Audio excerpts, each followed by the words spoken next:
And we are live. Good morning, everyone. It's your favorite truck driver in the whole wide world, ex-truck driver. It's Bitcoin Ben here for the morning. Boo, what the hell do you have me drinking? Joe. He brings in this new liquid. I'm pretty sure this is eugenics. They're trying to kill me, folks. This is ginger tea or ginger tea. He said it's, this will help with your voice. Yeah, you know why? Because it tastes so bad that you never want to talk again. You never want to ever use your face again. You just want to, it's horrible. Smell that.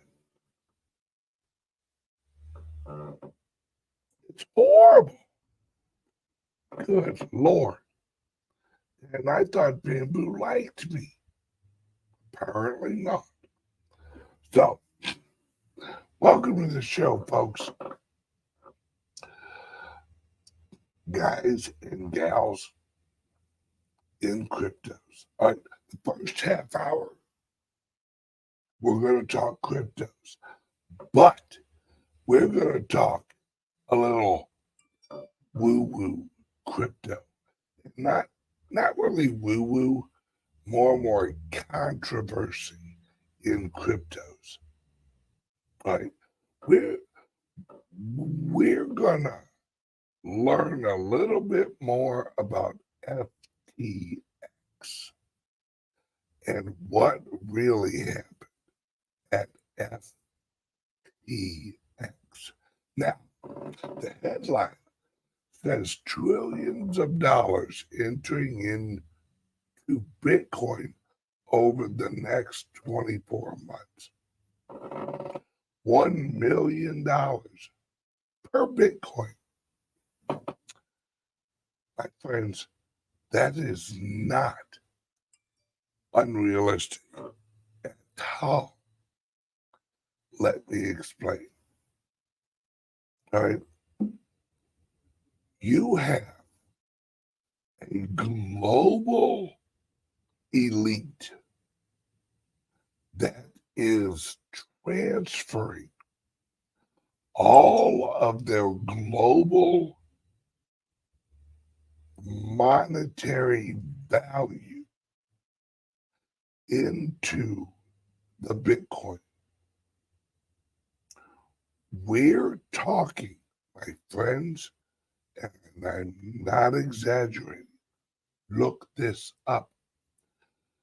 The global worth of all of the currencies, of everything, is about $700 trillion. We've heard from multiple sources that they're allocating just in the next 12 months, they're allocating,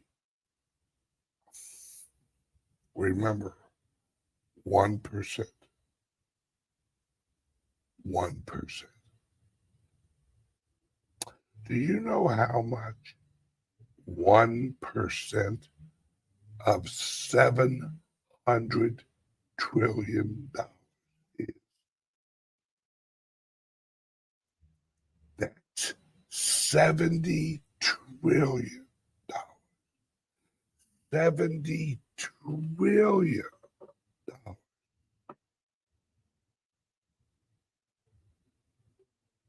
Oh, wait. Would that be 7 trillion?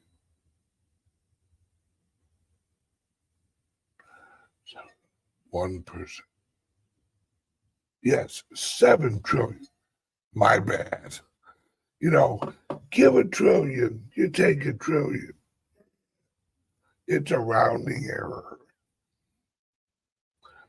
$7 trillion, folks. Think about that. Where's my calculator? Say it. $7 trillion.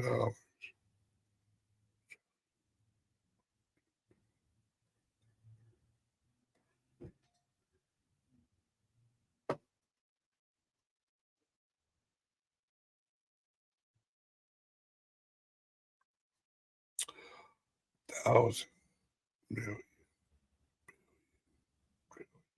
Yep. Divided by.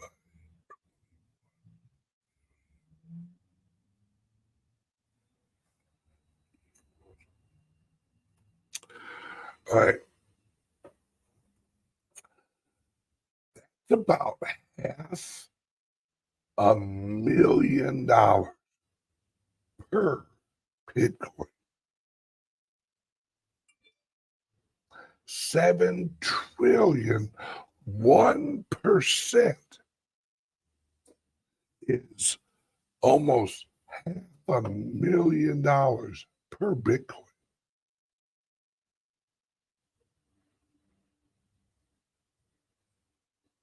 My friends, all right, that's a lot. Think about that.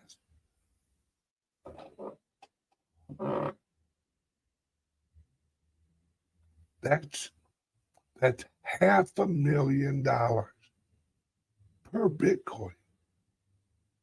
$500,000 per Bitcoin.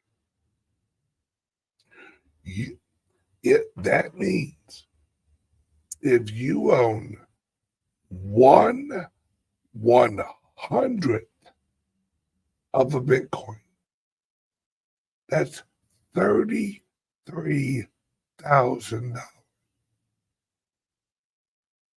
That's higher than the price is now. Think about that. 1/100th of a Bitcoin would be higher than the price is now. In the next year and a half, year-ish. Because remember, I told you guys, there is a worldwide plan by the elites. It's called the 1% plan.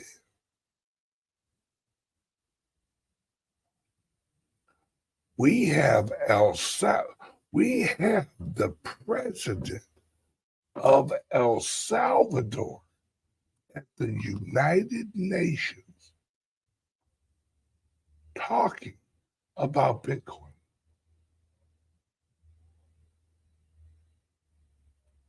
Saying how amazing that the Bitcoin is and how it can save these countries.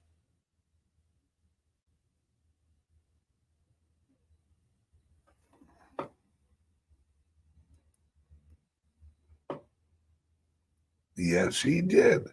Michael Saylor said Bitcoin can go to 5 million within 12 to 36 months. Absolutely. That's not Bitcoin Ben talking. That's Michael Saylor talking. That's a billionaire talking. Right? Michael Saylor is not a bullshit. Michael Saylor doesn't just pull numbers out of his ass, my friend. Have you seen the software that Michael Saylor in MicroStrategies is implementing on over 500,000 software devices in corporate world.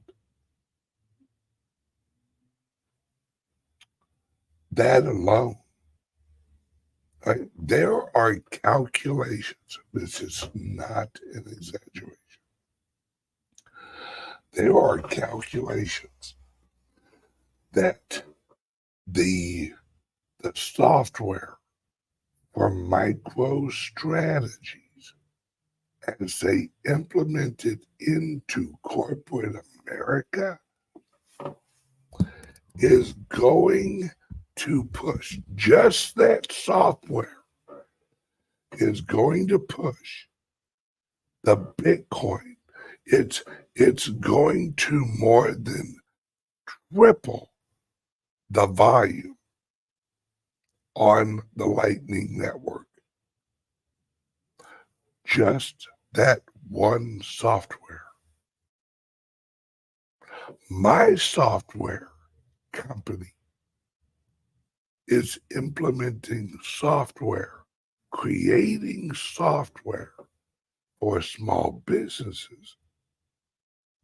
The Divi wallet, my software is going to be working with the Divi wallet, where every single retail place, I'm going to sign every single retail business up in Sarasota with a Divi wallet. And you're going to say, Ben, how the pluck do you plan on doing that? How do you plan on doing that, Bitcoin Ben? Because I'm going to introduce the Divi wallet to the Chamber of Commerce. We're going to give them a white labeled Chamber of Commerce Divi wallet.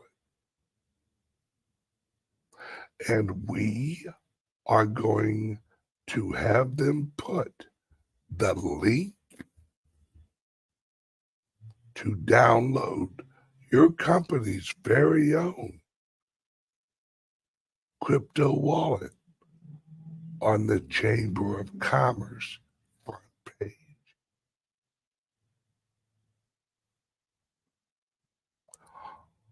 All. I'm going after all of them.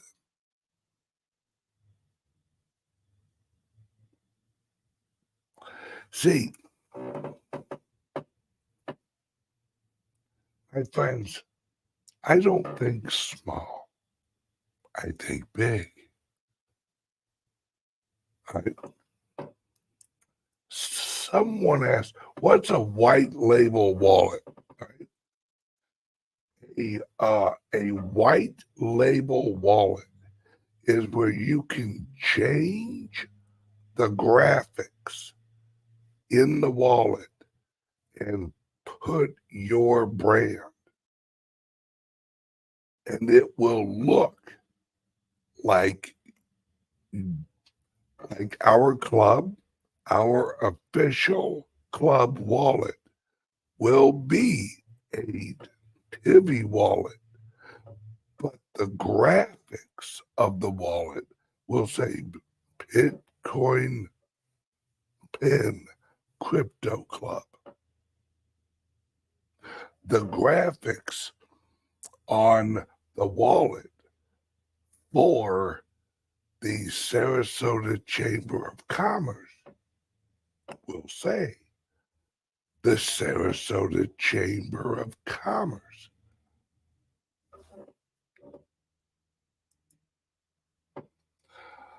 Question, hey Ben, does your Substack 8 charge include the 3-hour Patreon Wednesday show?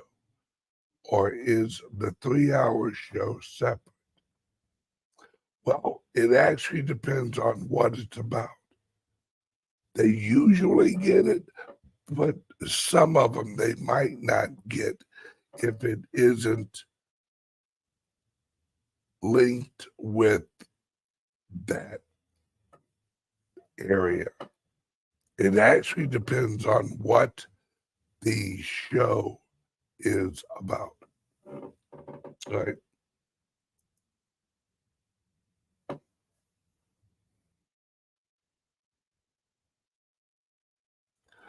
These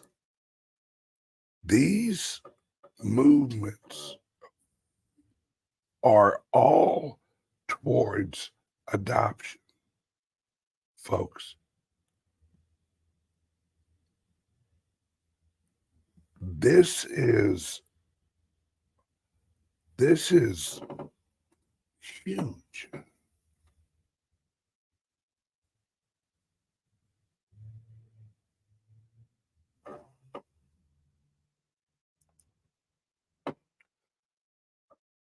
The Divi wallet will be one of the marketing arms and financial arms of your company. Yes. Right.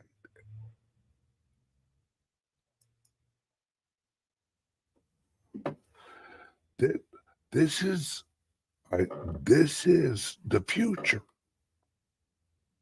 because a lot of these smaller businesses, they can't pay to create their own wallet because, my friends, you have to realize that wallet, their branded wallet, they will put that out to all of their clients.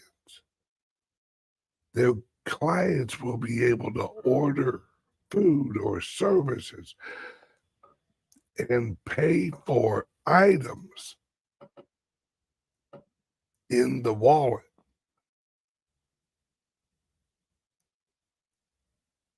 And in the background, what's running all of it?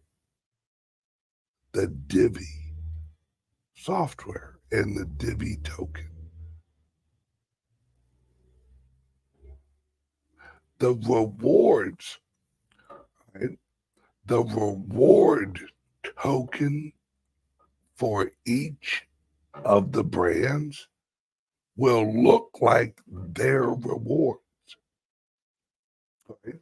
So here's an example. Right? Here at my club, right? When I implement this wallet, it's going to look like just like it's my club wallet, right? It will be the Bitcoin Ben Crypto Club wallet. But inside the wallet, there will be reward tokens. And I'm going to call them Benjamins.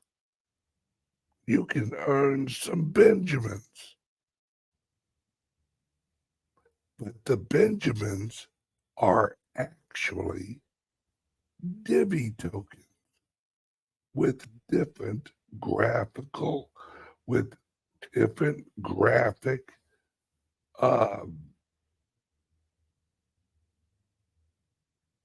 with different graphics, but the actual tokens will be Divi. So in order for me, my club, to hand out rewards, I'll have to purchase the Divi tokens in the app to reward the people who use my app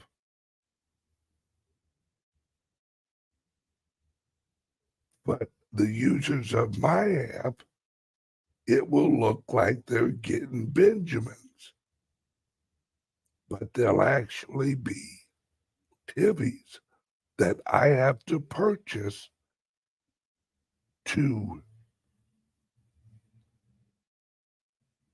set up the reward program. You see what I'm saying, folks?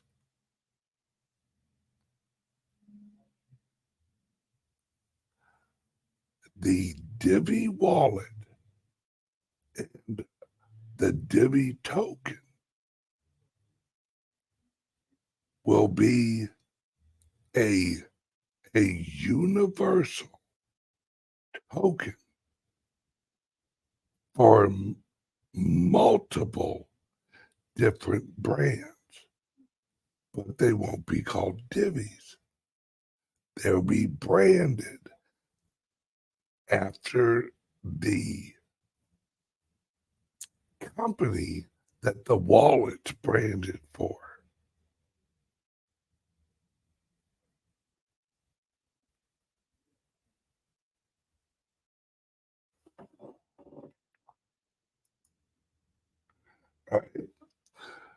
T. Jordan asks, but why not just use sats? Because the wallet, the Divi wallet, won't do that. And there's not going to be other wallets structured like that. There's not going to be white labeled Bitcoin wallets.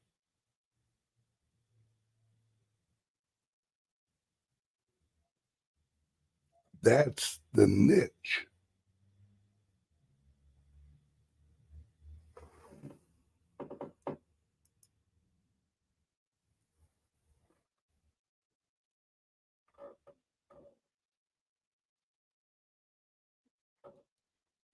My friends, it's all good, my friends. It's all good.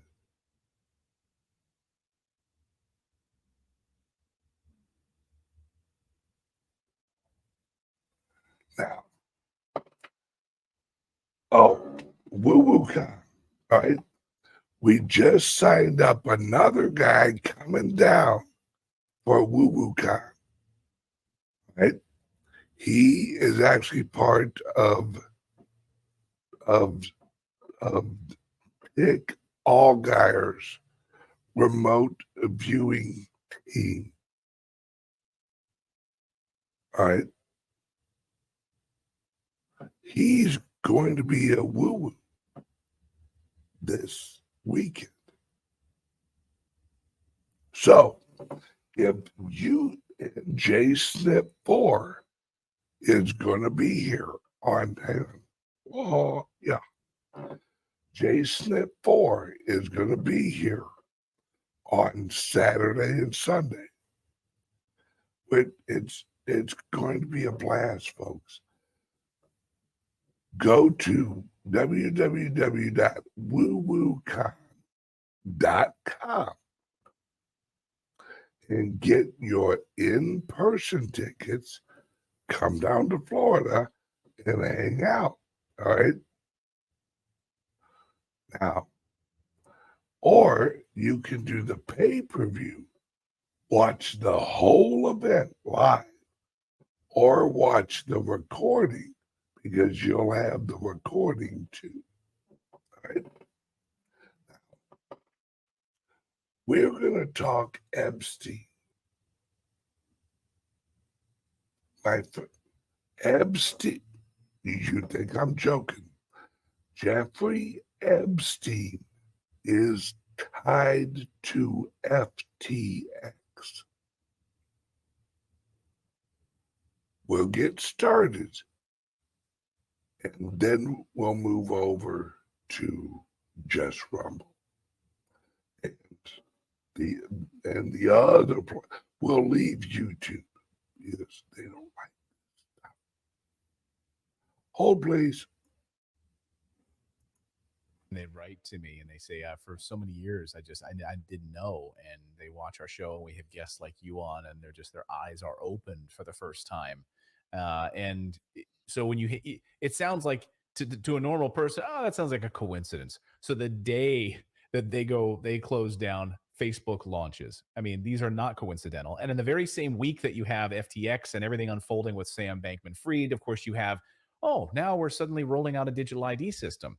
And we're going to start to be looking more deeply at a digital ID system and a U.S. bank digital currency, a U.S. backed digital currency instead of a decentralized. Yeah. We'll let the Federal Reserve run this. And to a normal person, like, oh, that's just coincidental. I don't think maybe I'm just cynical. Talk me off a ledge, Whitney, but I feel like they're all tied together. When you have stories like that, literally 2 days later, we hear the story about the Federal Reserve and the scandal with Sam Bankman-Fried. I just don't believe that they're coincidental. Do you? Yeah, so the FTX situation again is pretty different from what I was just talking about, because again, like I said earlier, it's hard to know the extent of the network behind him. We just have really inklings at this point Right. of his connections.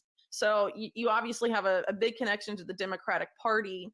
You also have, but there were also donations made to Republican candidates. People that have looked really deeply into this have found the Republican candidates that were supported by FTX executives, including, I think the one that donated to Republican candidates was Ryan Salame. But if you look at those Republican candidates, they were all pro biosecurity policy in the same way that Democrats are when it comes to COVID. So these are like pro Republicans, definitely not sort of in the populist Republican mold that seems to be more popular these days. But then if you look behind SBF, at least what people have been able to surmise so far, there's this network called Effective Altruism behind it. And if you look at the alleged founder of Effective Altruism, who's a British philosopher named William McCaskill, which isn't his real last name, that's his ex-wife's grandmother's surname. So interesting he would choose to use that publicly. I know, right? Already red flags everywhere, right? So anyway, McCaskill finds Sam Bankman-Fried as an undergrad, tells him where to take an internship at this high-frequency trading firm that's not that well known called Jane Street. And then at Jane Street, this is where Sam Bankman-Fried meets the core group of, FTX before FTX exists. And the people that follow him to FTX are not just Jane Street alums like he is, but also effective altruists, which has sort of culty vibes. They have like shared housing and all of this stuff in centers that are sort of littering, all over the world at this point, and they manage a lot of money. And then he leaves Jane Street, even though he's very well paid, due to a alleged moral quandary related to the effective altruist philosophy, and then creates Alameda Research, which is the hedge fund or trading arm of FTX. And he co-founds Alameda with a woman named Terry McCauley, who hasn't not been there for some time, but she was tied up with the Center for Effective Altruism, which is William McCaskill's organization. So you have McCaskill pretty much all over this. And then he's also an advisor to an FTX fund by the end of it, and only resigned after the collapse of FTX took place. So you have this guy basically guiding Sam Bankman-Fried's entire career. And what's interesting, so talking about this pandemic obsession that Sam Bankman-Fried allegedly had, and that actually William McCaskill, before the collapse of FTX, described Sam Bankman-Fried as having. You have one of the other big effective altruist organizations that has lots of money behind it, Open Philanthropy, be the group that finances Event 201 and then gives loads of money to the Johns Hopkins Center for Health Security and a lot of these other pro biosecurity organizations that have ties to the 2001 anthrax attacks and Dark Winter in June 2001 that since us, more or less predicted how the anthrax attacks were going to go down months before they happened. Among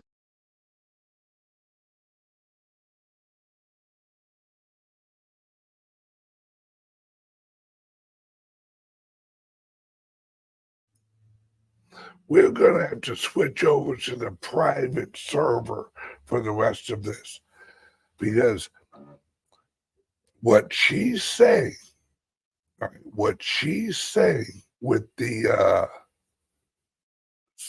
I don't even want to repeat it. With what she just said, I'm gonna link what she's talking about with Hitler and the occult of Hitler in the Third Reich. Right? Because all this started with eugenics. You have to understand that this all got going with eugenics. So, a quick word from our sponsor. And guys, I'm telling you now, hey, heads up, get your Liberty laptop now. We have areas in Florida, their internet has been out for like 3 or 4 days. Something's coming. Introducing the Liberty Laptop, your gateway to online anonymity. Engineered with your privacy in mind, the Liberty Laptop comes equipped with cutting-edge security features, ensuring that your data remains yours and yours alone. No more worries about your personal information being shared without consent. Say goodbye to prying eyes and third-party snoops. Enjoy your online freedom with advanced privacy settings, protecting your every digital move, all at your fingertips. With the Liberty Laptop, you control what others see and don't see. We customize your privacy settings and let only what matters most to you be shared. No more concerns about unwarranted surveillance. We put the power back in your hands. No unwanted access through the laptop's camera and microphone. Powered by the latest technology, the Liberty Laptop ensures performance while respecting your personal boundaries. The Liberty Laptop. Your control. Your privacy. Your world. Visit calixsolutions.io to experience true personal freedom today. All right, we are back. All right, everyone watching on YouTube now, there's a link under here that will take you to the live stream over on Rumble. Right? So you can continue to watch for about the next half hour on Rumble. But after that half hour, we go strictly to the private server because I found an old black and white documentary on Nazism and eugenics and what the plan is. And you see it come right to where we're at right now. So, everyone watching on YouTube, join us on Rumble, or you click the links under here, join my Patreon or my Substack and watch all the shows. All right? Bye-bye, YouTube. You go bye-bye.